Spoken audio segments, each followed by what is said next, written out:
तर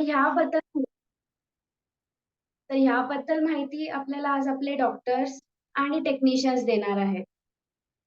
तर ma'am slide share करू शकाल?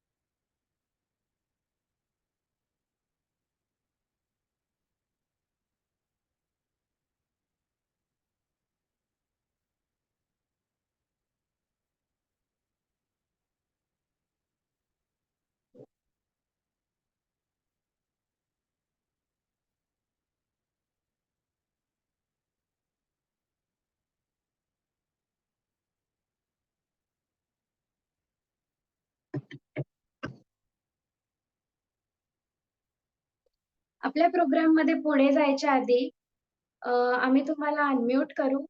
तर तुमचे इंट्रोडक्शन तुम्ही देऊ शकता, की तुम्ही हा प्रोग्राम जॉइन काय रिझनसाठी करत आहात? म्हणजे तुम्ही स्वतः एक पेशंट आहात किंवा मग तुम्ही कुठल्या रिलेटिव्हसाठी करत आहात? का मग तुमच्या माहितीसाठी हा प्रोग्राम अटेंड करत आहात? तर एक-एक करून तुम्ही तुमचं इंट्रोडक्शन देऊ शकता.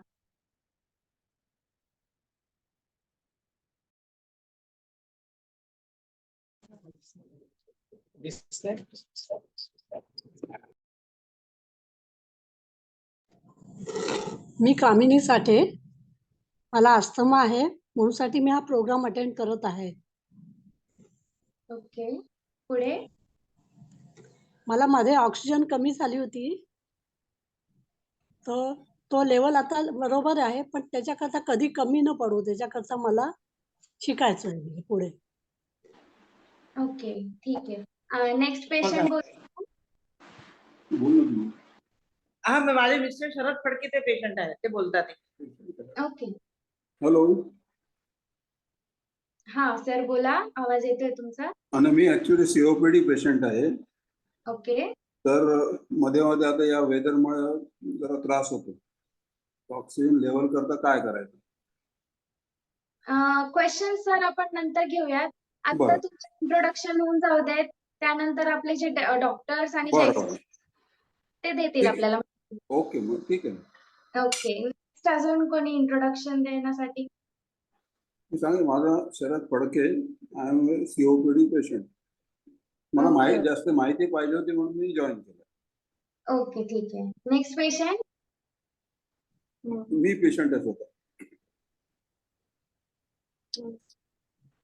हॅलो. हा बोला. तुम्ही फडके बोलतोय?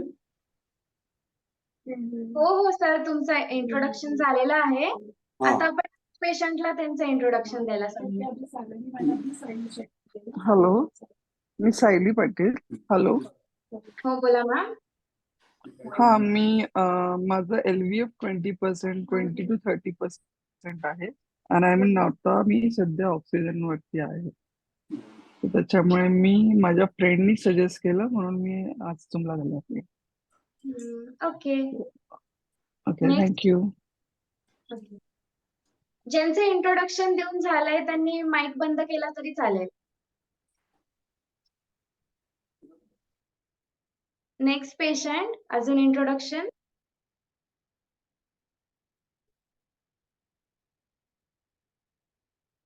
Hello, good evening. Good evening.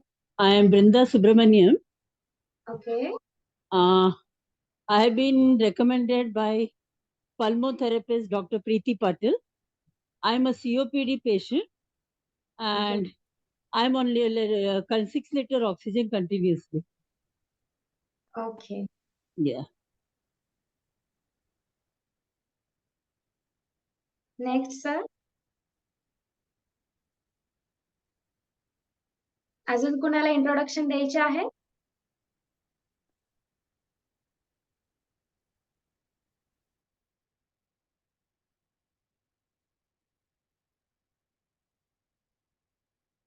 Introduction अजून कुणाचे बाकी असेल तर तुम्ही अनम्यूट करून बोलू शकता, नाहीतर will start with the programme.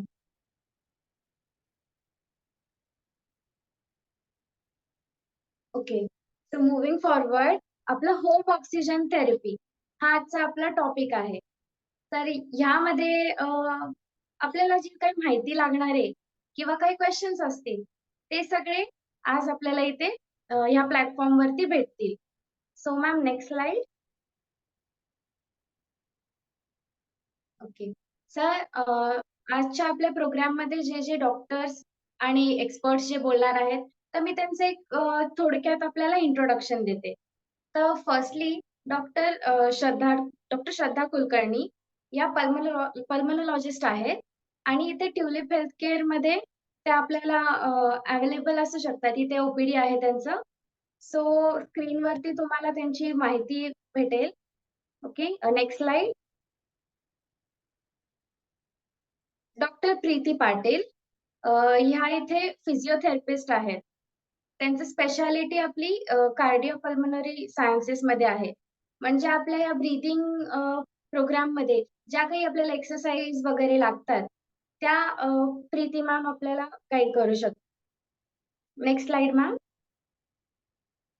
Doctor Aditi Padki या पण ट्युलिप हेल्थ केअर मध्ये फिजिओथेरपिस्ट आहेत. त्याही कार्डिओपल्मनरी सायन्सेस मध्ये त्यांची स्पेशालिटी आहे. त्याही आपल्याला इथे ट्युलिप हेल्थ केअर मध्ये अवेलेबल असू शकतात आणि तुमच्या काही डाऊट्स असतील, काही क्वेरीज असतील, तर त्या पण आपल्या सॉल्व्ह करू शकतात. Ma'am, next slide. आणि आपले आजचे टेक्निकल एक्सपर्ट आहेत नितीन परधी. तर ते पण सर आपल्याला आज अवेलेबल आहेत. काही टेक्निकल गोष्टींबद्दल आपल्याला जर माहिती हवी असेल, तर ती आज आपल्याला सर देऊ शकतात. ओके. सो हे झालं आपलं आजचं इंट्रोडक्शन, की आपल्याला आज कोण कोण आपल्याशी बोलणार आहे, कोण आपल्याशी इंटरॅक्शन करणार आहे. पण आता तुम्ही त्यांच्याशी इंटरॅक्ट कसे करणार, बरोबर ना? तर आपला जो चॅट बॉक्स आहे, तर त्यात तुम्ही क्वेश्चन टाइप करून ठेवा. आता आपल्या सेशन्समध्ये या आपल्याला सगळी माहिती देतील. त्यानंतर शेवटी आपण एक असं सेशन ठेवू, ज्यात तुमचे सगळे क्वेश्चन्स मी रीड आउट करेल आणि आपले रिस्पेक्टिव्ह डॉक्टर्स आणि टेक्निशियन्स ते तुम्हाला माहिती देतील. सो मूव्हिंग फॉरवर्ड, डॉक्टर श्रद्धा कुलकर्णी यांना मी सांगेल, रिक्वेस्ट करेल की त्यांनी प्रोग्राम चालू करावा.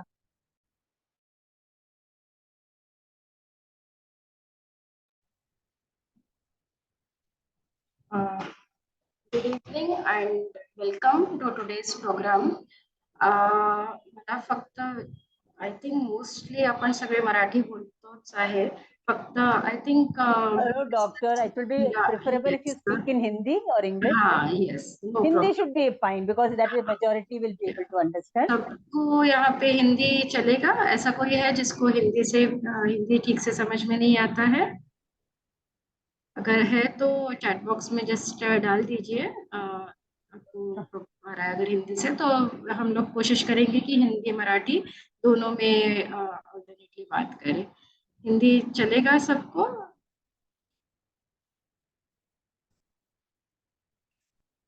ओके.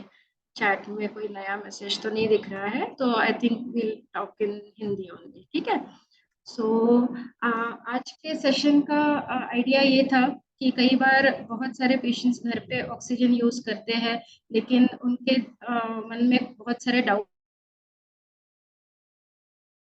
होते हैं. कई बार ऑक्सीजन किस तरह से यूज किया जाए, क्यों यूज करना है, इस बारे में कभी कभी कुछ मिसकंसेप्शंस होते हैं, कुछ आइडियाज होते हैं.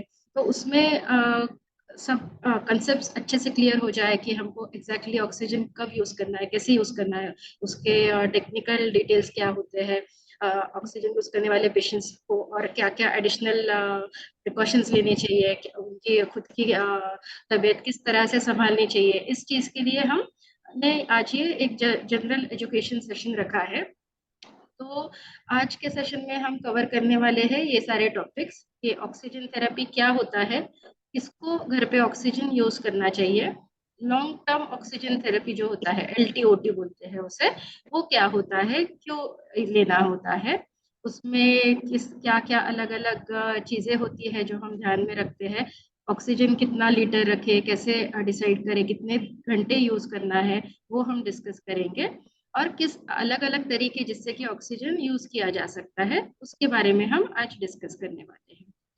तो सबसे पहले शुरू करते समय हमको ये पता होना चाहिए कि हमारे पेशेंट को अगर ऑक्सीजन बताया गया है यूज करना है घर पे, तो वो क्यों यूज करना है, हमारी एग्जैक्टली पेशेंट की बीमारी क्या है। तो अगर ये कंसेप्ट हमारा क्लियर है कि एग्जैक्टली बीमारी कहाँ पे है, लंग्स के कौन से पार्ट में तकलीफ हो रही है, तो ऑक्सीजन यूज करना आसान हो जाता है, पेशेंट का केयर करना आसान हो जाता है। Next slide. सो सबसे पहले हम जस्ट एक ओवरव्यू देखेंगे कि हमारे जो सांस लेने की सिस्टम होती है, रेस्पिरेटरी सिस्टम जो होती है वो किस तरह से होती है। तो उसमें रेस्पिरेटरी सिस्टम तो नाक से ही शुरू होती है, नाक से और मुंह से हम सांस लेते हैं।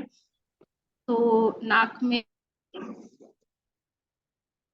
या गले में पीछे की तरफ जहाँ से हमारी ब्रीदिंग ट्यूब जाती है, वहां पे अगर कुछ ऑब्स्ट्रक्शन है, जैसे कि हम स्लीप एपनिया बोलते हैं, तो ऐसे पेशेंट्स में ऑक्सीजन की कमी हो सकती है। तो स्लीप एपनिया के पेशेंट्स को अगर ऑक्सीजन लग रहा है तो उसका कारण अलग होता है, उसको देने का तरीका भी अलग होता है।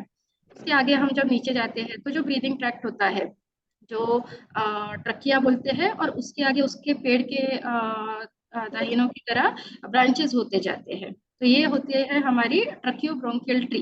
तो जो ट्रकियोब्रोंकियल ट्री होती है उसकी भी कुछ बीमारियां होती है, जिसे हम ग्रॉसली एयरवे डिजीजेस बोलते हैं, जिसमें कि अस्थमा हो सकता है, सीओपीडी हो सकता है, या फिर कुछ और छोटी छोटी बीमारियां इसमें आती है। तो एयरवे डिजीज की वजह से भी ऑक्सीजन लग सकता है कुछ पेशेंट्स में। मैक्सिमम तौर पे इन पेशेंट्स में ऑक्सीजन लगने के चांसेस कम होते हैं, पर अगर बहुत ही एडवांस स्टेज है तो लग सकता है। और उस समय उनको ऑक्सीजन देने का तरीका और अलग होता है। फिर इसमें हम अगर और आगे जाए और अंदर अंदर जाए ये ब्रीदिंग ट्रैक्ट में, तो ये ब्रांचेस जहाँ पे एंड होते हैं एकदम एंड में, तो वो ये छोटे बॉक्स में उसका चित्र दिखाया है। Next slide. इसी को हम अभी और डिटेल में देखेंगे। तो जैसे ही हमारी ब्रीदिंग ट्रैक्ट अंदर अंदर और उसके ब्रांचेस होते जाते हैं, तो एंड में उसमें ग्रेप्स की तरह छोटे छोटे ऐसे बलून्स या ग्रेप्स की तरह उसमें ऐसे छोटे छोटे पाउचेस होते हैं, जिसको एल्वियोलाई बोलते हैं। तो ये जो एल्वियोलाई होते हैं, ये अगर साइज में बड़े हो गए हैं तो वहां पे भी दिक्कत हो सकती है, क्योंकि वहां से ही ऑक्सीजन ब्लड में जाता है। तो इसको एम्फाइसीमा बोलते हैं, जो कि सीओपीडी का ही एक पार्ट हो सकता है कई बार। तो ऐसे पेशेंट्स को ऑक्सीजन लग सकता है। उसके भी और आगे अगर जाए तो ये अंदर से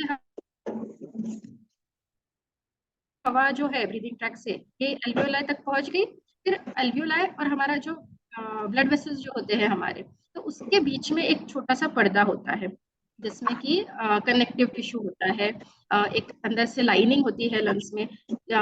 ये लाइनिंग और ये कनेक्टिव टिश्यू क्रॉस करके ऑक्सीजन को हमारे ब्लड तक पहुंचना होता है। तो ये जो लाइनिंग होती है या ये जो कनेक्टिव टिश्यू होता है जिसे क्रॉस करके ऑक्सीजन को पहुंचना है हमारे ब्लड में, उसकी कई सारी बीमारियां होती है, जिसे इंटरस्टिशियल लंग डिजीज बोलते हैं। या फिर अगर अंदर की लाइनिंग डैमेज हो गई है, जैसे कि किसी निमोनिया में, कोविड में जो हुआ था कई पेशेंट्स में, स्वाइन फ्लू अगर बहुत सीरियस हो जाता है तो उसके बाद, तो इन पेशेंट्स में भी ऑक्सीजन की जरूरत पड़ती है। फिर से उनको ऑक्सीजन देने का तरीका, उसका रीजन अलग होता है। उसके भी आगे जो हमारे ब्लड वेसल्स होते हैं, जो लंग्स में से ऑक्सीजन को ब्लड में लेके पूरे बॉडी तक पहुंच जाते हैं। तो अगर इन ब्लड वेसल्स में भी कोई बीमारी है तो उसको जनरली पल्मोनरी वेसल डिजीज बोलते हैं। कई बार पल्मोनरी हाइपरटेंशन होता है, मतलब इन वेसल्स का प्रेशर, जैसे हमारा बीपी बढ़ जाता है, वो सिस्टमिक बीपी होता है, पूरे शरीर का बीपी बढ़ जाता है। उसी तरह जो लंग्स के अंदर जो ब्लड वेसल्स होते हैं उसका प्रेशर अगर बढ़ रहा है तो उसे पल्मोनरी हाइपरटेंशन बोलते हैं। तो इसके भी कई सारे अलग अलग रीजंस होते हैं। ये पेशेंट्स में भी ऑक्सीजन की जरूरत कई बार पड़ती है। तो इस हर तरह की बीमारी में हम ऑक्सीजन क्यों दे रहे हैं, उसका कारण क्या है, उसके अंदर की फिजियोलॉजी क्या है, ये अलग अलग होती है। तो हमारे पेशेंट में एग्जैक्टली बीमारी क्या है ये अगर हम अच्छे से समझ ले, तो फिर ऑक्सीजन क्यों यूज करना है, कैसे यूज करना है, ये समझना आसान हो जाता है। तो नेक्स्ट स्लाइड। अभी हम जस्ट यहाँ पे देख रहे हैं ऑक्सीजन देने के अलग अलग तरीके, ठीक है। तो सबसे पहला जो चित्र है ऊपर लेफ्ट हैंड साइड में, उसमें नेजल प्रोंग्स है, मतलब नाक में लगाने की छोटी सी नली होती है। ज्यादातर पेशेंट्स में हम घर पे जब ऑक्सीजन देते हैं तो इसी तरह से देते हैं। तो ये जो नेजल प्रोंग्स होते हैं, इसमें हम ज्यादा से ज्यादा 6 लीटर तक ऑक्सीजन घर पे दे सकते हैं। उससे ज्यादा ऑक्सीजन इससे देना पेशेंट के लिए थोड़ा तकलीफदायक हो सकता है। उसके बाद जो अगला पिक्चर है ऊपर वाले स्लाइड रो में, बीच वाला पिक्चर, वो है सिंपल फेस मास्क। तो सिंपल फेस मास्क अगर किसी पेशेंट्स को नाक की नली रखने में, नाक में इरिटेशन हो रहा है, तकलीफ हो रही है, तो यूज कर सकते हैं।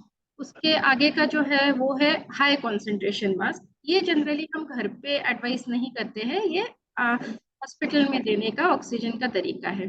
फिर नीचे वाले लाइन में जो पहला चित्र है वो है वेंचुरी मास्क का। वेंचुरी मास्क जो है उससे हम ऑक्सीजन कितना दे रहे हैं वो एकदम एक्यूरेटली मेजर कर सकते हैं। तो कितना लीटर ऑक्सीजन, कितना परसेंटेज ऑक्सीजन हमारे पेशेंट को देना है, वो एक्यूरेटली देने का तरीका वेंचुरी मास्क होता है। ये घर पे या फिर हॉस्पिटल में दोनों जगह यूज कर सकते हैं, जनरली हॉस्पिटल में ही यूज करते हैं। फिर उसके आगे जो है वो है हाई फ्लो नेजल कैन्यूला। जब हमको बहुत ज्यादा ऑक्सीजन देना है, 6 लीटर से भी ज्यादा ऑक्सीजन हमारे पेशेंट को जरूरत पड़ रही है, तो हम ये HFNC करके एक मशीन होता है, उसके द्वारा ऑक्सीजन देते हैं। तो ये भी हॉस्पिटल में ही देते हैं। ज्यादातर कोविड जब बहुत ही पीक पे था, तो उस समय इसका हमने बहुत यूज किया था। हमारे सीरियस पेशेंट जो थे उनके लिए इससे बहुत फायदा हुआ था। कंफर्टेबल होता है और काफी ज्यादा ऑक्सीजन हम इससे दे सकते हैं। और इसके आगे का पिक्चर जो है वो है NIV का, नॉन इन्वेजिव वेंटिलेटर होता है। CPAP या बाईपैप के मशीन्स होते हैं जो कई पेशेंट्स हमारे, स्पेशली जो स्लीप एपनिया के पेशेंट होते हैं, ये पेशेंट्स घर पे यूज करते हैं इस मशीन को। CPAP या बाईपैप के साथ ऑक्सीजन लग सकता है या नहीं भी लगता है, वो हर पेशेंट में अलग अलग होता है। तो ये आपके डॉक्टर ही डिसाइड करते हैं कि इसके साथ ऑक्सीजन देना है या नहीं देना है। तो ये अलग अलग ऑक्सीजन देने के तरीके हो गए। तो अभी हमें ये मालूम है कि किस पेशेंट में ऑक्सीजन देना होता है, किस तरह से हम ऑक्सीजन ले सकते हैं। Next slide. तो अभी हम इसके आगे जो है, सबसे पहले ऑक्सीजन लेने के साथ कुछ और हम अलग चीजें कर सकते हैं क्या, जैसे कि कुछ एक्सरसाइजेस कर सकते हैं क्या। ज्यादातर पेशेंट्स के मन में होता है कि ऑक्सीजन अगर यूज करना पड़ रहा है तो अंदरूनी ऑक्सीजन लेवल बढ़ाने के लिए कोई अलग अलग एक्सरसाइजेस होते हैं क्या, जिससे कि हम अपना शरीर का ऑक्सीजनेशन इंप्रूव कर सके और ऑक्सीजन कम से कम लेने की जरूरत पड़े। ये ज्यादातर पेशेंट्स का आइडिया होता है। तो वो हमारे फिजियोथेरेपिस्ट मैडम जो है, अदिति मैडम और प्रीति मैडम, वो डिस्कस करेंगे। उसके भी पहले हम हमारे आज के जो चीफ गेस्ट है हमारे साथ, टेक्निकल एक्सपर्ट है हमारे मिस्टर पारदी, उनसे हम अभी रिक्वेस्ट करेंगे कि वो हमें ऑक्सीजन घर पे जो यूज करते हैं उसके लिए क्या क्या अलग अलग डिवाइसेस अवेलेबल है, किस तरह से वो यूज कर सकते हैं, उसमें क्या क्या प्रिकॉशंस लेने चाहिए, उसके बारे में हमसे डिस्कस करेंगे। तो मिस्टर नितिन, आप आपका वीडियो चालू करेंगे। वीडियो चालू कर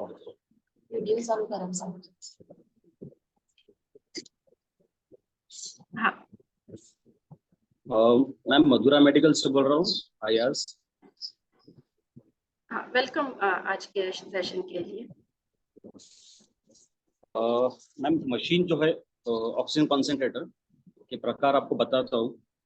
मशीन के अंदर तकरीबन 4 से 5 ऑक्सीजन मशीन के प्रकार है, जिसमें कि मशीन का 5 लीटर का मशीन और एक 10 लीटर का मशीन होता है,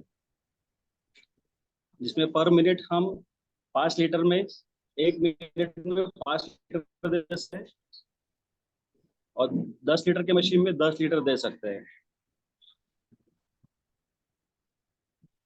और उसके अंदर जो मिनिमम मशीन है छोटा वाला, तकरीबन एक उसको सिंपलीगो और मिनी सिंपलीगो जो बोला जाता है, उसमें भी हम 1 लीटर से 2 लीटर दे सकते हैं रिक्वायरमेंट के हिसाब से पेशेंट को।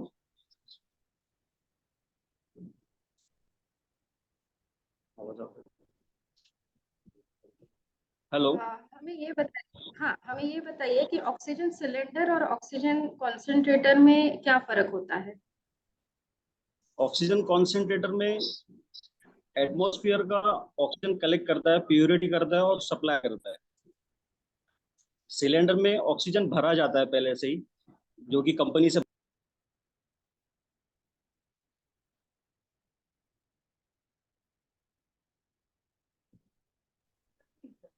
उसमें डायरेक्टली भरा हो जाता है और मशीन को डायरेक्टली यूज करा जाता है। तो ऑक्सीजन कॉन्सेंट्रेटर हवा से ऑक्सीजन बनाता है, तो फिर ऐसा प्योर करता है। हम्म 93 to 96 को प्योरिटी रहता है मशीन का, उसको प्योर करके सप्लाई देता है। जैसे आपको बताया 5 लीटर और 10 लीटर का मशीन होता है, उसमें उतना प्योर करके मशीन।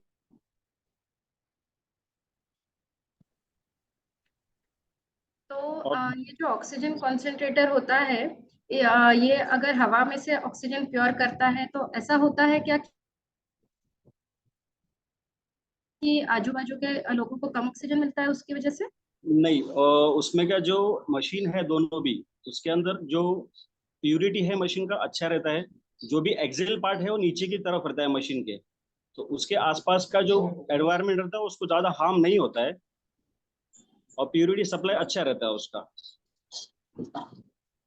और ऑक्सीजन कॉन्सेंट्रेटर यूज करते समय पेशेंट्स को कुछ प्रिकॉशंस लेने चाहिए घर में अगर ऑक्सीजन कॉन्सेंट्रेटर रखा है तो?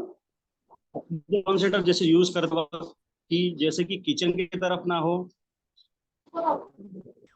और हम घर में अगर रह रहे हैं, आपके मेन रूम में रह रहे हो, तो वहाँ पे कोई फायर का कुछ चीज ना हो। जैसे कि किसी किसी को घर में आदत रहती है कुछ फायर लगाने की, घर में दिया वगैरह लगाते हैं, तो उसको प्रिकॉशन रखना है, तो उसके आसपास नहीं होना चाहिए। और जब मशीन गर्म होता है उसको ध्यान रखना है मशीन के ऊपर कि ज्यादा गर्म ना हो मशीन। अगर ज्यादा यूज कर रहा है एक पेशेंट तो उसको ज्यादा देर तक यूज ना करे, 5 घंटे या 6 घंटे यूज करे, और उसको थोड़ा स्टॉप दे मशीन को, तो कि मशीन ठंडी हो और उसको यूज कर पाए, तो उससे हार्म होने के चांसेस कम रहते हैं। ठीक है। और कोई पोर्टेबल ऑक्सीजन कॉन्सेंट्रेटर भी आता है जो पेशेंट पोर्टेबल बाहर आता जा है। सकते हैं? हाँ, पोर्टेबल आता है, उसमें एक सिंपली को बोल के मशीन आता है जो कि 2 लीटर तक मशीन ऑक्सीजन प्रोवाइड करता है। उसके अंदर तकरीबन 2 से 3 मोड रहते हैं। एक पल्स मोड है, एक कंटिन्यूस मोड रहता है और एक नाइट मोड रहता है। ये तीनों मोड अलग अलग है, जो कि 2 लीटर तक प्रोवाइड करता है मशीन पोर्टेबल में। क्या फर्क होता है, आप और डिटेल में बता सकते हैं? हाँ, उसमें जो फर्क है मैम, जो कंटिन्यूस मोड, आप जैसे नॉर्मल मशीन में आप 5 लीटर यूज कर रहे हो, तो ये छोटे मशीन में आप 2 लीटर तक यूज कर सकते हो 4 to 5 आवर्स कंटिन्यूसली। और दूसरा है आपका पल्स मोड। पल्स मोड में जैसे आप यूज करते हो, जब ब्रेथ लेते हैं पेशेंट, जिसको यानी कि जैसे ब्रेथ ले रहा है, तो एक ब्रेथ में कितना ml जाना चाहिए, अगर उसका सैचुरेशन मेंटेन होने के बाद उतना सप्लाई करेगा वो, तो 1 लीटर के अंदर वो एडजस्ट करता है उसको प्रेशर सपोर्ट करने के लिए। दूसरा है आपको लास्ट वाला है, उसके अंदर नाइट मोड। नाइट मोड में जब पेशेंट लगाता है मशीन कैन्युला के साथ, तो सोने के बाद अगर उसका ब्रेथ में थोड़ा सा डिफरेंस आता है तो मशीन कंटिन्यूस मोड पे चला जाएगा, तो उसको ब्रीदिंग में इजी रहेगा और वो ब्रीथ प्रॉपर कर पाएगा। ये उसका डिफरेंस है। उसके बाद एक आता है मिनी सिंप्लिको। मिनी सिंप्लिको तकरीबन 1 लीटर तक प्रोवाइड करता है। वो पल्स डोज के ऊपर मशीन है, जैसे ब्रीथ करेगा पेशेंट उसको वो सप्लाई के सबसे ml के हिसाब से उसको सप्लाई मिलता रहेगा, और इसका मेंटेनेंस बहुत इजी रहता है। 5 लीटर्स में अगर मशीन देखने गए तो आपको सिर्फ फिल्टर्स चेंज करना है उसके, तकरीबन एवरी 1 ईयर। और कैन्युला अगर यूज कर रहे हैं पेशेंट तो उसको एवरी 2 मंथ्स या 1 मंथ के अंदर उसको क्लीन करके उसको नया यूज करना है, तो उसकी मशीन की लाइफ भी बढ़ती है और उसको प्योर भी मिलता है। और एवरी 1 ईयर उसको मशीन का सर्विस करवाना जरूरी है। बहुत मशीन 5 लीटर्स 10 लीटर्स और सिंप्लिको, इसको एवरी ईयर क्लीन करवाना या उसको सर्विस करवाना बहुत जरूरी है, क्योंकि उसको प्योरिटी पे डिपेंड करता है कि उसको कितना प्योर चाहिए। अगर मशीन का प्योरिटी कम हो जाता है तो मशीन उसको जो सपोर्ट करना चाहिए वो हो नहीं पाता है किसी से। जैसे किसी किसी को 5 लीटर से लगता है या किसी को 2 लीटर लग रहा है, अगर प्योर नहीं रहेगा तो उसको प्योरिटी के हिसाब से मशीन सप्लाई नहीं कर पाएगा, तो उसको ब्रीदिंग में अनईजी।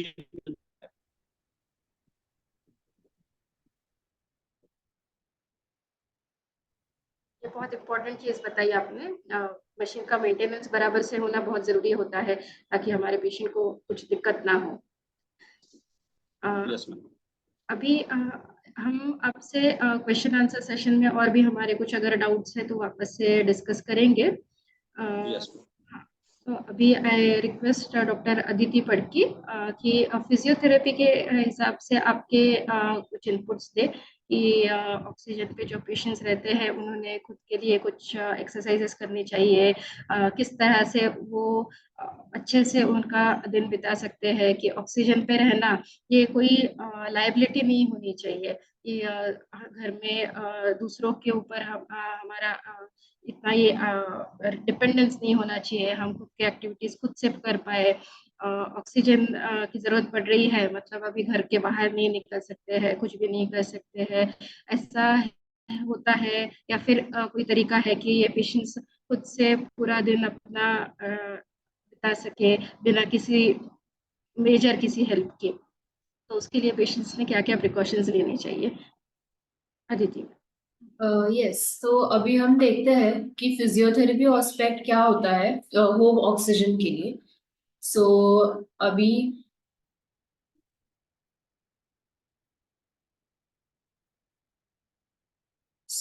अभी तक हमने देखा था सब मेडिकल एस्पेक्ट्स देखे हमने कि ऑक्सीजन किस में लगाते हैं, कैसे लगाते हैं, हमने सब देखा। और ऑक्सीजन के डिफरेंट टाइप ऑफ कॉन्सेंट्रेटर देखे, सिलेंडर, उसके टाइप और उसकी डिटेल्स देखे। तो अभी जब हम एक्सरसाइज करते हैं तो हमें कैसे करना है, सो बेसिकली मैं प्रिकॉशंस और हमें किस तरह से शुरुआत करनी है वो मैं कवर करने जा रही हूँ। तो जब आप फिजियोथेरेपिस्ट से दिए हुए एक्सरसाइजेस आप घर पे करते हो खुद से, तो आपको क्या क्या प्रिकॉशंस लेने हैं और आपको क्या क्या प्री रेक्विजिट्स है जो आपको करना है घर पे। सबसे पहले तो आप ऑक्सीजन पे रहोगे तो आपको आपके वाइटल साइंस देखने हैं। वाइटल साइंस में आता है कि आप आपका पल्स रेट देखोगे, आप आपका ऑक्सीजन लेवल देखोगे, और अगर पॉसिबल हुआ तो आप आपका बीपी भी ले सकते हो। तो ये हमारे पास पल्स ऑक्सीमीटर है जो हर किसी के पास ऑलमोस्ट अभी घर पे होता है आफ्टर कोविड। इसमें आपको हार्ट रेट भी मिलता है और इसमें आपको ऑक्सीजन सैचुरेशन भी मिलता है। तो सबसे पहले पल्स ऑक्सीमीटर में हम प्लेसमेंट देखते हैं। तो जब आप घर पे कर रहे हो, जब आपके पास सुपरविजन नहीं है, तो आपको ये सब चीजें ध्यान में रखनी है। तो जब आप ऑक्सीजन का प्रोब लगा रहे हो तो या तो आप सेकेंड फिंगर में लगाओगे या तो आप थर्ड फिंगर में लगाओगे। इन दोनों फिंगर्स का परफ्यूजन काफी ज्यादा होता है और एक्यूरेट रीडिंग्स देता है, इसलिए सेकेंड या थर्ड फिंगर में लगाना विल बी एक्यूरेट। आप लगाओगे और आप देखोगे, 1 मिनट तक आप उसको रखोगे और जब उसका वेव नॉर्मल आ जाएगा तो आपको नॉर्मल रीडिंग्स, जो आपकी नॉर्मल रीडिंग्स है वो पता चल जाएगी। तो वो आपको लिख के लेना है क्योंकि आपका ऑक्सीजन लेवल फ्लक्चुएट होता है। आपको जब फॉलो अप देना होता है डॉक्टर के पास, अगर आपको आपका ऑक्सीजन कम करवाना है या आपको आपका ऑक्सीजन ज्यादा करवाना है, तो ये चीजें डॉक्यूमेंट करनी बहुत जरूरी होती है। तो आप घर पे एक डायरी मेंटेन कर सकते हो जिसमें आप डॉक्यूमेंट करो कि आज आपका ऑक्सीजन लेवल कितना था बिफोर एक्सरसाइज, आफ्टर एक्सरसाइज, ये आप कर सकते हो।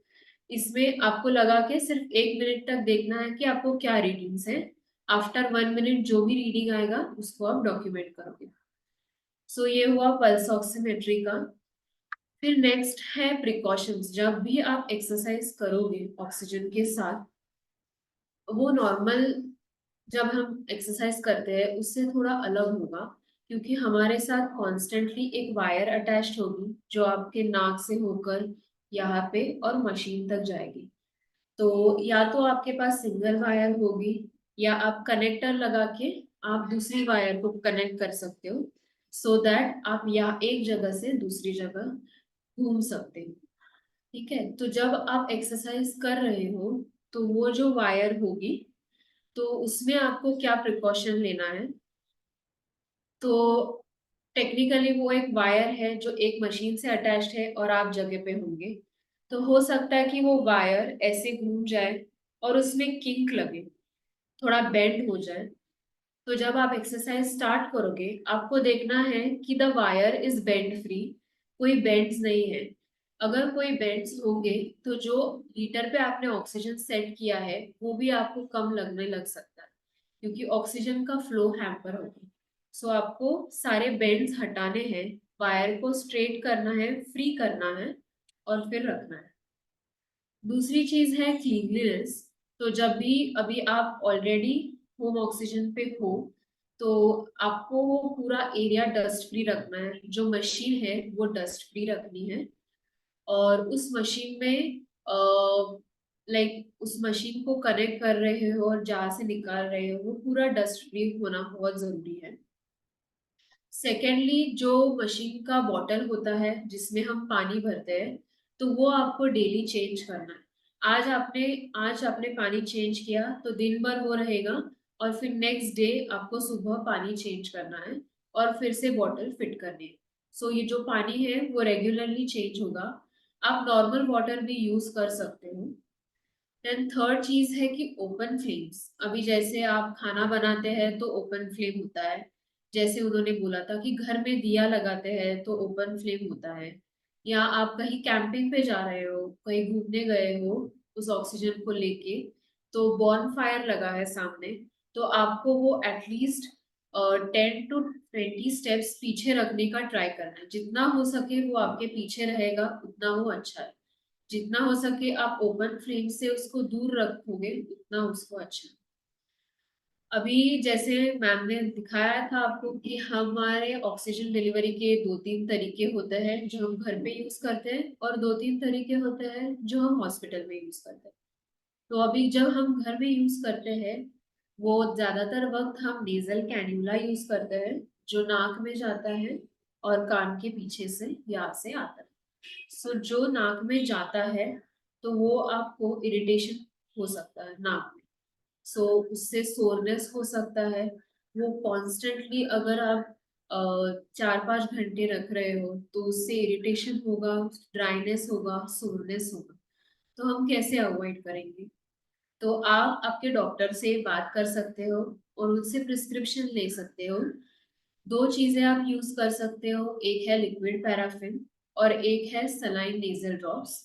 इन दोनों में से जो आप कंफर्टेबल हो आप यूज कर सकते हो, आपके डॉक्टर से आप प्रिस्क्राइब करके ले सकते हो और वो जब आपका नेजल कैन्यूला हटेगा तब आप उनको लगा सकते हो।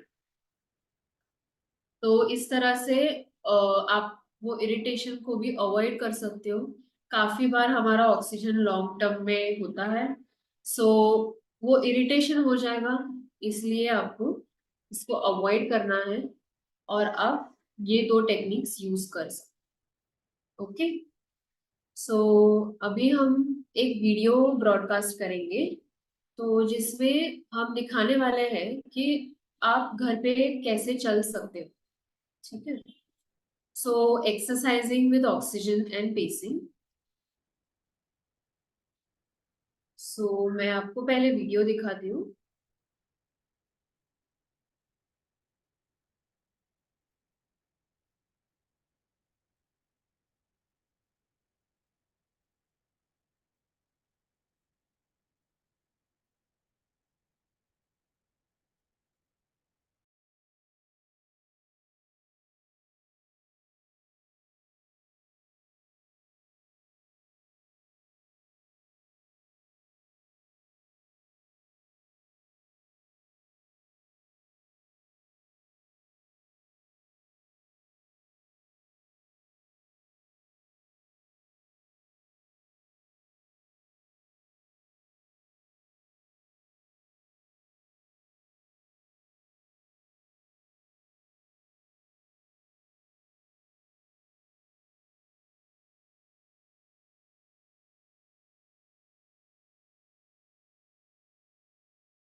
तो अभी आपको जब आप घर पे एक्सरसाइज कर रहे हो तो पहले तो आप बैठोगे, पहले बैठ के आप ऑक्सीजन ऑन करोगे। ऑक्सीजन ऑन करने के बाद मतलब मेन स्विच से आपको सिर्फ ऑन करना है। उसके बाद आपका ऑक्सीजन का वायर आपको उस मशीन से कनेक्ट करना है और आपको एडजस्ट होना है। ओके।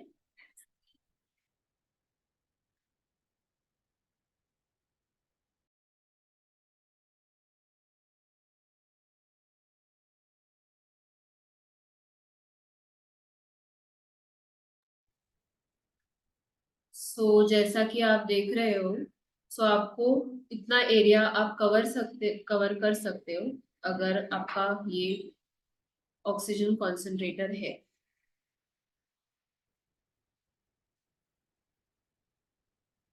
तो आप पहले बढ़ाओगे, आप ऑक्सीजन को आपके प्रिस्क्राइब मतलब आपके थेरेपिस्ट या आपके डॉक्टर पल्मोनोलॉजिस्ट ने जो आपको दिखाया है, जो आपको प्रिस्क्राइब किया है, उस हिसाब से आप अपना ऑक्सीजन का सेटिंग करोगे और फिर आपको वो एक्सरसाइज आपका स्टार्ट कर। तो सबसे पहले आप बटन प्रेस करोगे और उसके बाद आप ऑक्सीजन को सेट करोगे। जैसे अभी इस वीडियो में हमने ऑलमोस्ट 1.5 लीटर के हिसाब से सेट किया।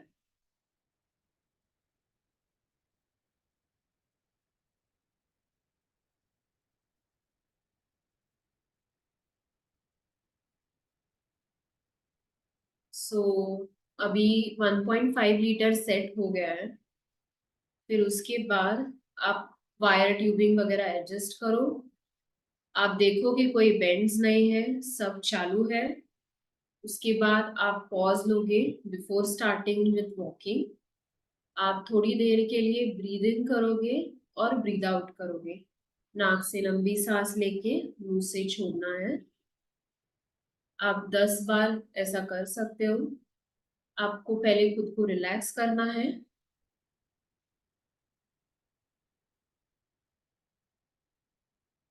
ठीक है। फिर उसके बाद आप चलना स्टार्ट करोगे। तो स्टार्टिंग की जो वायर है थोड़ी सी आप हाथ में पकड़ सकते हो ताकि आपका पैर ही उसमें ना घूमे। ठीक है। सो आप उसको हैंडल कर सकते हो और उसको थोड़ा सा हाथ में पकड़ना पड़ेगा आपको चलते वक्त ताकि वो पैर में ना आए। सो आप राउंड्स ले सकते हो घर में, आपके हॉल में, ओपन एरिया में, ओपन गैलरी, जहाँ पे आपको जगह है आप वॉकिंग कर सकते हो। इस तरह से आपको वॉकिंग करना है।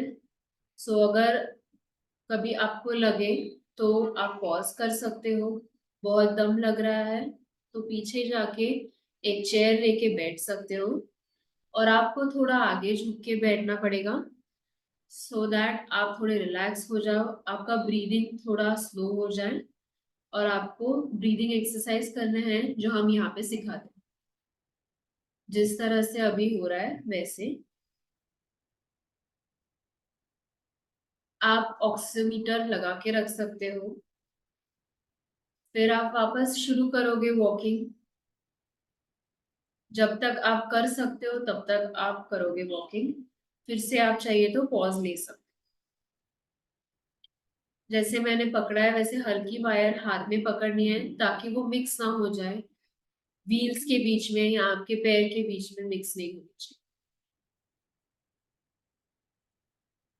सो जब आपका चल के हो जाएगा तो आप आराम से बैठो और आप ऑक्सीजन को थोड़ा कम भी कर सकते हो जब आप सिर्फ रिलैक्स्ड बैठ रहे हो। जैसे इस केस में हमने 0.5 तक रखा है। सो ये बेसलाइन ऑक्सीजन लेवल है जो आप रेस्ट पे ऑन कर सकते हो। आप डीप ब्रीदिंग भी कर सकते हो, पीछे टेक के बैठ सकते हो, जैसे हम आगे झुक के बैठे थे वैसे पीछे टेक के भी बैठ सकते हो।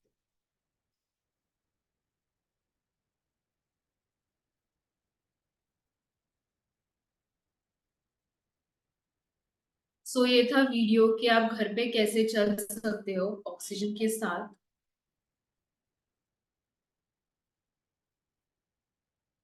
अभी मैं वापस स्क्रीन शेयर करती हूँ। सो हम आगे देखते हैं।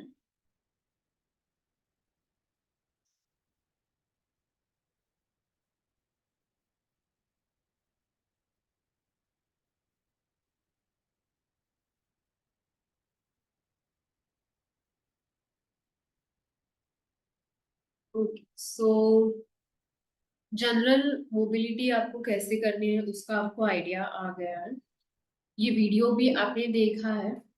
तो 4 चीजें होती हैं जो आप कर सकते हो, इम्प्लीमेंट कर सकते हो, आप उस चीज का हैबिट बना सकते हो। उसको हम 4 P's बोलते हैं। तो एक होता है प्लानिंग, एक होता है पेसिंग, प्रायोरिटाइजिंग और पोजीशन। अभी सबसे पहले होता है प्लानिंग। अगर आप ऑक्सीजन लगा के आपके घर के काम कर रहे हो, समझो कि आपको नहाने जाना है, तो आपको प्लान करना पड़ेगा ताकि आप कम से कम एग्जर्ट हो। जैसे कि आप नहाने जा रहे हो तो उसी समय आप सब कपड़े लेके जाओ, जो भी आपका जरूरत का है सब लेके जाओ, और ऑन द वे वहीं से फिर नहाने जाए। आप बाथरूम में जा रहे हो, वापस आ रहे हो, तो उससे आपका एक्सर्शन बढ़ सकता है और उससे आपको दम भी लग सकता है। हो सकता है कि ऑक्सीजन का थोड़ा लेवल भी बढ़ाना पड़े।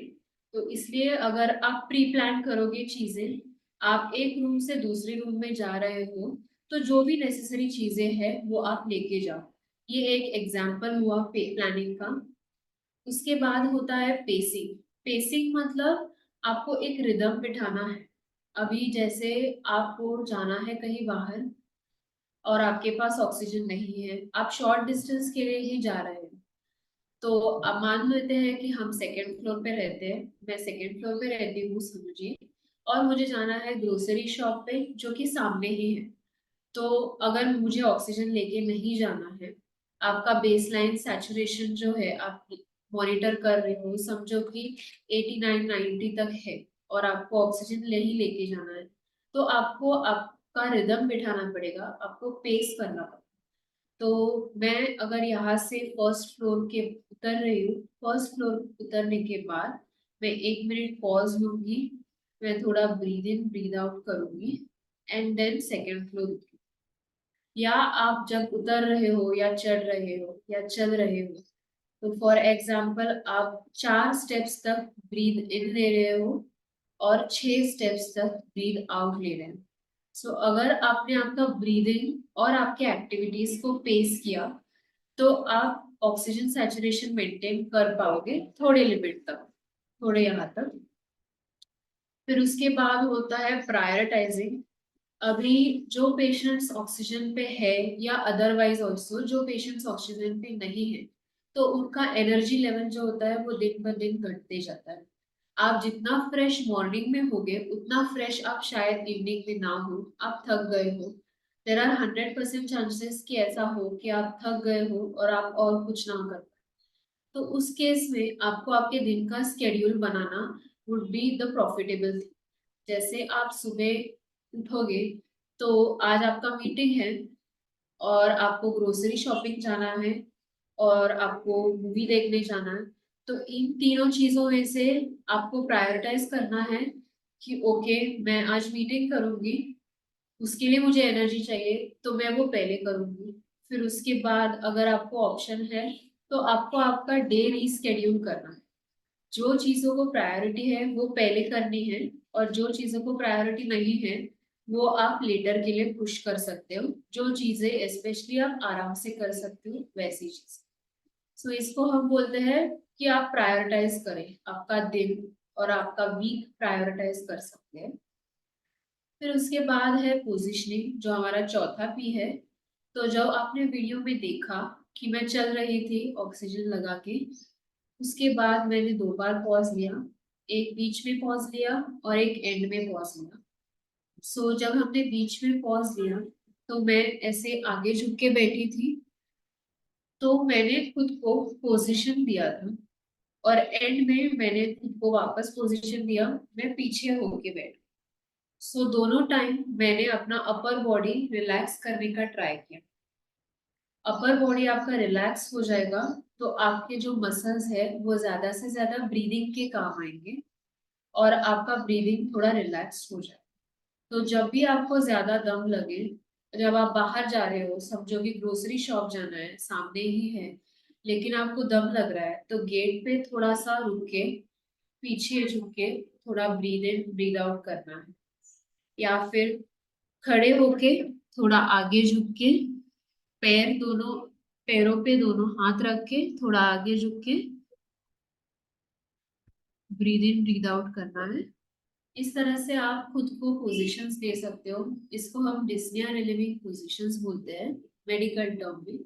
ऐसे काफी पोजीशंस होते हैं, आपको भी आपकी पोजीशन कोई पता हो सकती है, जैसे उसमें सबसे कम दम लगे, या तो आप पूरा सो रहे हो तो दम कम लग रहा है, या फिर टेक के बैठे हो तो अच्छा लग रहा है।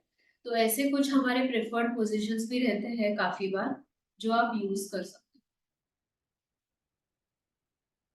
हो। अभी हम थोड़ा केस स्टडीज का देखते हैं, जैसे हमारे पेशेंट्स जो ऑक्सीजन पे थे और अभी उनके क्या सिचुएशंस है। पहला केस स्टडी है, वो 60 साल की फीमेल थी, जिनका डायग्नोसिस था ओएसए और ओएडी। ओएसए जैसे मैम ने बोला, ऑब्स्ट्रक्टिव स्लीप एपनिया, जैसे ऑब्स्ट्रक्शन होता है तो ऑक्सीजन कम हो सकता है। तो जब उनको डिस्चार्ज किया था तब वो 1 लीटर ऑक्सीजन पे थे।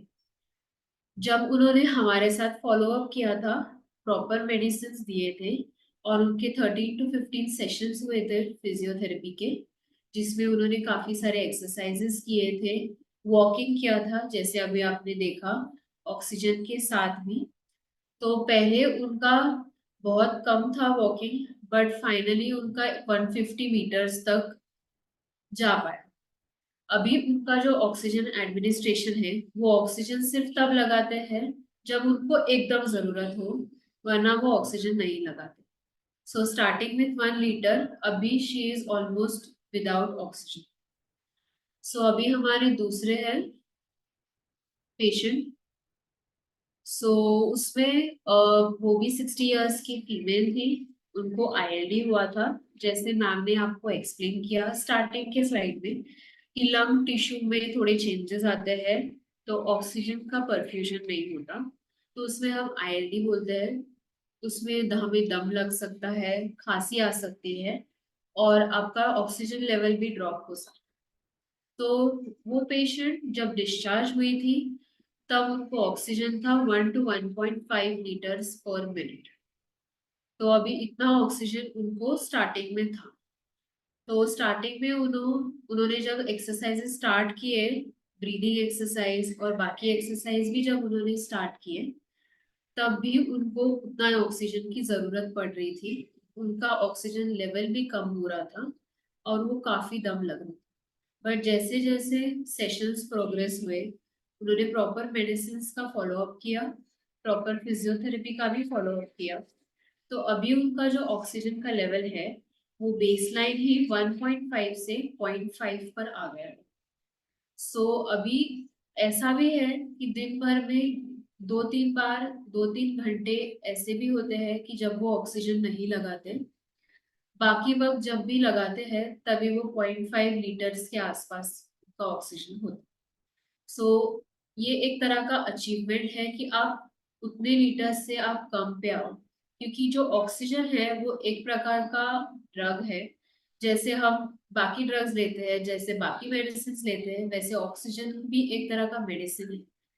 जैसे हम धीरे धीरे मेडिसिन कम करते जाते हैं, जैसे हम बेटर होते हैं, वैसे ही अगर हमारा ऑक्सीजन कम हो जाए तो आपके लिए बेटर। अगर आप उस स्टेज तक आ पाओ जहाँ पे आपको ऑक्सीजन सिर्फ इमरजेंसी सिचुएशंस में लगाना पड़े, या फिर दिन के सिर्फ 4-6 घंटे लगाना पड़े, या सिर्फ रात का लगाना पड़े, तो it should be an achievement. आप ये सब स्टेप्स फॉलो कर सकते हो, और आप पोजीशन, प्लानिंग, पेसिंग, प्रायोरिटाइजिंग, ये सब आप फॉलो कर सकते हो जब आपको बहुत ज्यादा दम लगे। Okay, thank you. Thank you doctor Aditi, आपने बहुत ही अच्छे तरीके से एक्सप्लेन किया है कि किस तरह से हमें ऑक्सीजन यूज़ करना होता है, ऑक्सीजन लेते समय क्या क्या प्रिकॉशंस लेने होते हैं। मैं इसमें अभी सिर्फ एक दो चीजें ऐड करना चाहती हूँ before we start the question answer session. एक जो बहुत ही इम्पोर्टेंट चीज है वो है कि ऑक्सीजन लेना है या नहीं लेना है, ये किस तरह से डिसाइड करें। क्या पेशेंट खुद डिसाइड कर सकते हैं उनको ऑक्सीजन लेना है, या फिर कि ऑक्सीजन यूज करना है या नहीं है। तो ऑक्सीजन देने के दो इंडिकेशंस होते हैं। एक होता है अक्यूट, यानी कि सडनली कोई बीमारी हो गई, जैसे कि कोई निमोनिया हो गया, तो हमें ऑक्सीजन देना पड़ता है। और दूसरा होता है क्रोनिक, जब हम LTOT यानी लॉन्ग टर्म ऑक्सीजन पेशेंट को यूज करने को बोलते हैं। तो ये दोनों चीजें अलग अलग होती है। अक्यूट इंडिकेशंस में जनरली पेशेंट्स को एडमिट करने की जरूरत पड़ती है, उनको oxygen is one of the methods treatment का।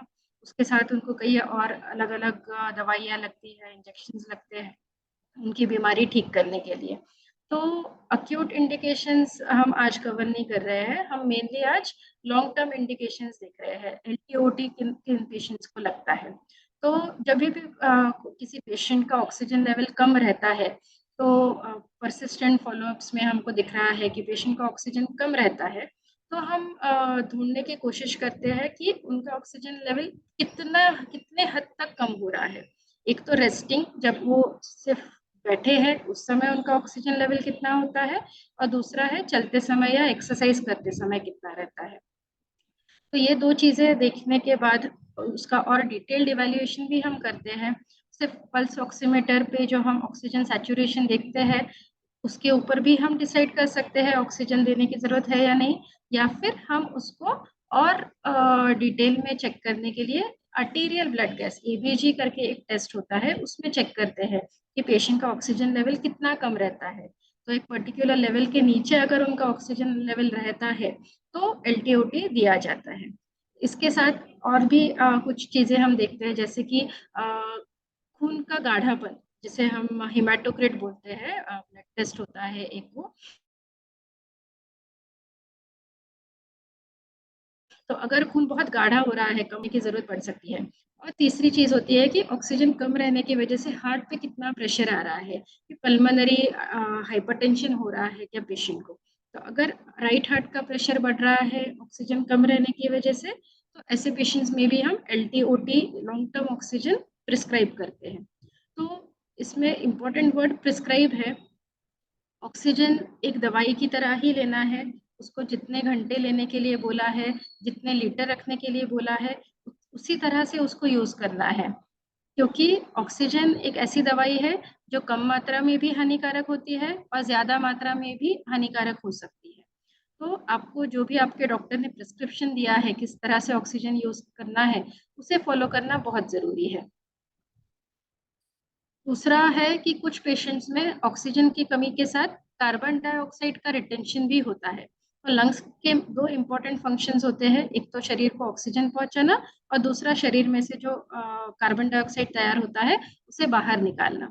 तो कुछ पेशेंट्स में ये दूसरा फंक्शन भी अफेक्टेड होता है, स्पेशली जो एयरवे डिजीजेस के अस्थमा या COPD के पेशेंट्स होते हैं, उनमें कार्बन डाइऑक्साइड भी बढ़ सकता है ब्लड में। तो ऐसे पेशेंट्स को खास तौर पे प्रिकॉशंस लेने होते हैं कि ज़्यादा ऑक्सीजन ना यूज़ करें, उनको जितना बताया गया है, जितने घंटे बताया गया है उतना ही यूज़ करें। खुद से कभी कभी ऐसा लगता है कि अगर घर पे हम चेक कर रहे हैं और किसी कारण से सडनली ऑक्सीजन लेवल कम दिख रहा है, तो जनरली हमारी टेंडेंसी होती है कि ऑक्सीजन 1 लीटर से और थोड़ा बढ़ा दे, ज़्यादा कर दे। तो अगर आपको CO2 रिटेंशन भी है, कार्बन डाइऑक्साइड का भी इशू है, तो आपको घर पे खुद से ऑक्सीजन बढ़ाने के पहले आपके डॉक्टर को पूछना ही है, खुद से ऑक्सीजन नहीं बढ़ाना है। और तीसरा है कि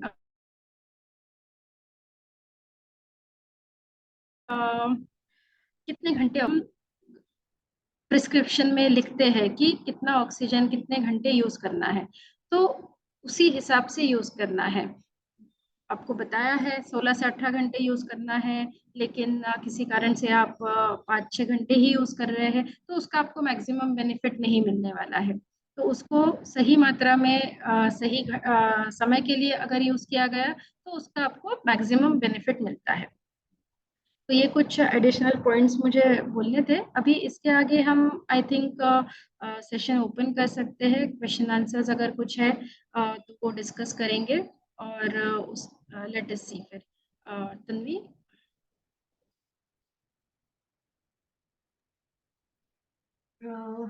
hello ma'am, we have our questions. आता आपल्याकडे क्वेश्चन आहे की काही पेशंट्स घरी स्वतः O2 लेवल कमी झाला म्हणून ऑक्सिजन मागवून वापरतात. हे कितपत बरोबर आहे? घरी स्वतःहून ऑक्सीजन वापरणं, कभी कभी क्या होता है, आजकल पल्स ऑक्सीमीटर्स इतने कॉमन हो गए हैं कि कई बार पेशेंट्स घर पे ही बीपी चेक कर लेते हैं, शुगर चेक कर लेते हैं, ऑक्सीजन चेक कर लेते हैं और सेल्फ प्रिस्क्रिप्शन हो जाता है कि ऑक्सीजन कम हो रहा है, चलो जल्दी से ऑक्सीजन लगा दो। तो ऐसे समय में ऑक्सीजन लगाना ये एक टेम्पररी इलाज हो गया। हमें ढूंढना होता है कि पेशेंट का ऑक्सीजन लेवल क्यों कम हो रहा है, और उस अगर सडनली ऑक्सीजन लेवल कम हो रहा है तो कई बार उसके इंडिकेशंस जो होते हैं वो उसके जो कारण होते हैं वो सीरियस होने के लेवल तक जा सकते हैं। तो हमें कभी भी ऑक्सीजन खुद से यूज नहीं करना है, हमेशा डॉक्टर के प्रिस्क्रिप्शन से ही यूज करना है। ओके. सो मॅम, आपल्याकडे नेक्स्ट क्वेश्चन आहे की ट्रेडमिल वरती आपण ऑक्सिजन लावून वॉक करू शकतो का? हो, ट्रेडमिल वरती जब हम ट्रेडमिल पे एक्सरसाइज कर रहे हैं तो इट्स लाइक वॉकिंग ओनली। सो आप ऑक्सीजन लगा के कर सकते हो। सिर्फ आपको ये देखना पड़ेगा कि आपका जो ट्रेडमिल का लेवल है वो क्या है।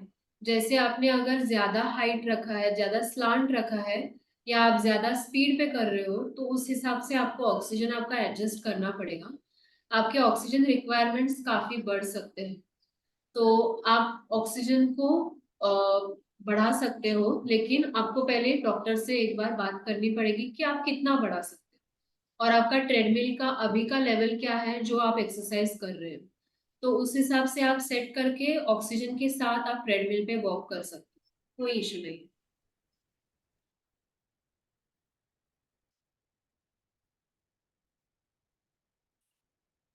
अजून कुणाला काही क्वेश्चंस असतील, अगर किसी को और कोई क्वेश्चंस हो तो आप अनम्यूट करके भी डायरेक्ट डॉक्टर से पूछ सकते हो.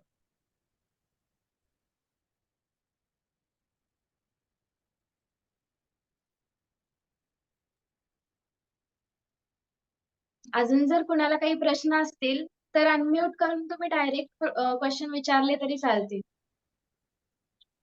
पाणी रेग्युलर रिफिल करायचं असतं, त्याची लेवल म्हणजे आपण प्रिस्क्राईब करू शकता का?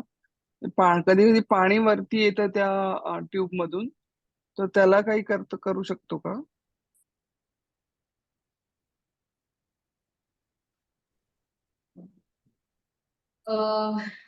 ते जे भांड पाणी असतं, जनरली जरा व्यवस्थित मैम यू कंटिन्यू। हेलो। हाँ नितिन जी, आप ज्यादा अच्छे से आंसर कर पाएंगे, आप बताइए। तो जो सर ने बताया है, जो कैन्युला के अंदर जो पानी आ रहा है, तो उनका पहले तो बॉटल का लेवल देखना है पानी का कि प्रॉपर है या नहीं है। अगर ज़्यादा पानी भर रहे हो उसमें उसमें एयर के लिए स्पेस नहीं है तो रिवर्स फ्लो हो सकता है उसमें कि कैन्युला में जाए पानी। ओके. और दूसरी बात, जब बॉटल होती है, बॉटल के एंड में एक नॉब होता है जो कि उसको आपको क्लीन करना पड़ता है एवरी 2 to 3 days। अगर वो ब्लॉक हो Okay. जाता है, वो एयर ब्लॉक हो जाता है, यहाँ पे जो एंड पॉइंट रहता है उससे भी रिवर्स फ्लो हो जाता है, वो बैक फ्लो हो जाता है, तो पानी रिवर्स जाएगा और आपके कैनुला में इंटरप्ट करेगा, तो उससे पानी जाने के चांसेस है नाक के अंदर और फ्लो के अंदर। और ओके. दूसरी बात है, कैनुला आप जब यूज कर रहे हो, जो पेशेंट कैनुला यूज कर रहा है, तो उसको हर 24 आवर्स या 2 या 3 दिन के बाद उसको एंड पॉइंट जो है जो नोज में डालता है वो उसको क्लीन करना है। अगर वो क्लीन नहीं करता है तो उसको खुद का जो स्मेल है उसके अंदर वो ज्यादा आएगा और उसको डिफिकल्टी होता है ब्रीथ करने में, उसको स्मेल आना चालू होता है और उसका अच्छा. कैनुला जल्दी खराब हो जाएगा, जो कि 1 ये महीने तो यूज होना चाहिए। तो ये जो कैनुला अगर वो क्लीन नहीं कर रहा है लास्ट पॉइंट जो नाक के पास लग रहा है उसको क्लीन नहीं कर रहा है, उसको स्मेल की वजह से तकलीफ होना चालू हो जाता है, तो उसको उसमें ध्यान रखना है। तो क्लीनिंग का जो इश्यू है वो हॉट वाटर या वार्म वाटर में क्लीन करना है या ऐसे ही क्लीन करना है? क्लीनिंग का क्या warm water process? Warm water में आप क्लीन कर सकते हो, सिर्फ इतना है कि अच्छा। कोई स्मेल वाली चीज उसमें डाले नहीं, जैसे कि साबुन है या आपका कोई फ्रेशनेस है जो कुछ के लिए डाले नहीं। नॉर्मल टेम्परेचर वाटर में या थोड़ा लाइटली गर्म पानी, हल्का गर्म पानी रहेगा, उससे क्लीन कर सकते हो। साबुन या कुछ दूसरा कुछ यूज करना नहीं जिसमें स्मेल है। ओके। अगर ये नोजल वगैरह चेंज करना है, अगर टूट गया है तो फिर कंपनी से आते हैं या अलग से कुछ वो पूरा बॉटल ही लेना पड़ेगा जो भी से? आपका सप्लायर है सर वो आपको देगा, आप उनको ओके फोन कर सकते हो जिससे आप लेते हो रेगुलरली, ओके तो वो आपको ओके उसको फोन करना है, वो आपको चेंज करवा के देगा या आपको बताएगा कि क्या करना है उस पर। Okay, thank you.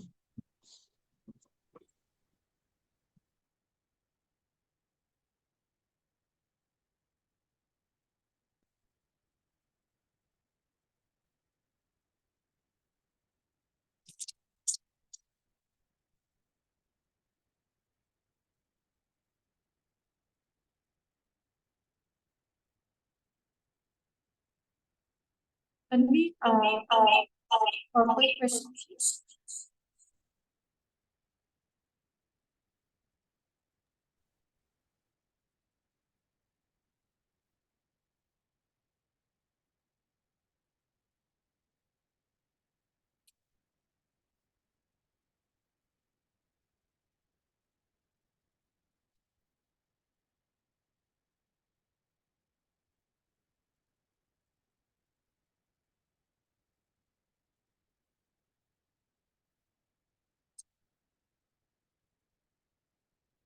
ठीक है, network issue so I think questions हमने जो भी पूछे गए थे वो आंसर किए हैं। तो इससे आगे अगर आपको कुछ भी पूछना है तो आप डायरेक्टली कांटेक्ट में आ सकते हैं। आज के सेशन में आप सबने ज्वाइन किया, इंटरेक्ट किया, पार्टिसिपेट किया, इसके लिए बहुत बहुत धन्यवाद। डॉक्टर अदिति और स्पेशली मिस्टर नितिन जी का बहुत बहुत धन्यवाद, उन्होंने टाइम निकाल के आज हमारे साथ यहाँ पे आए। तो आज के सेशन का हम यहाँ पे ही एंड करते हैं। Thank you so much.